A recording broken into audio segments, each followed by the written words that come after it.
দেশের আইন শৃঙ্খলা পরিস্থিতির উন্নতির জন্য সংশ্লিষ্ট বাহিনীকে সহযোগিতা করতে জনগণ ও গণমাধ্যমের প্রতি আহ্বান জানিয়েছেন স্বরাষ্ট্রমন্ত্রী সালাউদ্দিন আহমদ।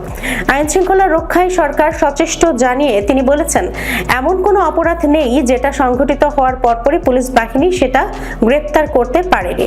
তবে অপরাধ দমনের ক্ষেত্রে তাড়াতাড়ি বৈপ্লবিক পরিবর্তন আশা করা ঠিক হবে না বলে উল্লেখ করেন স্বরাষ্ট্রমন্ত্রী। রাজধানীর নয়াপল্টনে বিএনপির কেন্দ্রীয় কার্যালয়ের সামনে আজ বুধবার সকালে পবিত্র ঈদে মিলাদুন্নবী সাল্লাল্লাহু আলাইহি ওয়াসাল্লাম উপলক্ষে আয়োজিত দোয়া ও আলোচনা অনুষ্ঠানে স্বরাষ্ট্রমন্ত্রী এসব কথা বলেন। বিএনপির আয়োজনে এই অনুষ্ঠানে প্রধান অতিথি ছিলেন তিনি।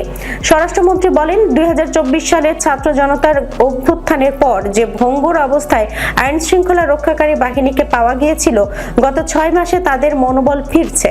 পুলিশ সহ অন্যান্য বাহিনী এখন পূর্ণ শক্তি দিয়ে অপরাধ দমনে কাজ করছে। ভালো কাজের জন্য আইন শৃঙ্খলা রক্ষাকারী বাহিনীর সদস্যদের পুরস্কার, সনদ ও পদক দেওয়া হচ্ছে উল্লেখ করে স্বরাষ্ট্রমন্ত্রী বলেন, অপরাধ দমনের ক্ষেত্রে সরকার দুষ্টের দমন, শিষ্টের পালন নীতি অনুসরণ করছে। তবে রাতারাতি বৈপ্লবিক পরিবর্তন আশা করা ঠিক হবে না।